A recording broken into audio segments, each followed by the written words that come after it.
Many of your teachers were growing up in the 1980s. I was still at school. In the 1980s there was no internet and no mobile phones. We used to talk on telephones and write letters to our pen friends. The biggest new technologies in the 1980s were home computers. Most people used computers to play games, not for work. Nintendo released their first games console, the Famicom, in 1983.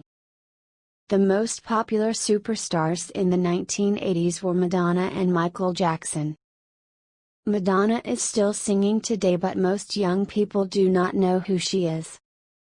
The second and third Star Wars movies were released in the 1980s, and there was also a Batman film.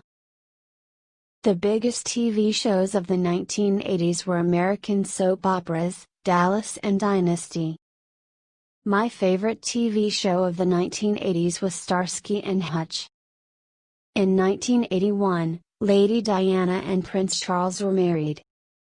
Did you know, Lady Diana used to be an English teacher? Over 750 million people around the world watched their wedding. Sadly, 15 years later, in 1996, they divorced. The biggest sports star of the 1980s was boxer Iron Mike Tyson. At 20 years old, he became the heavyweight champion of the world.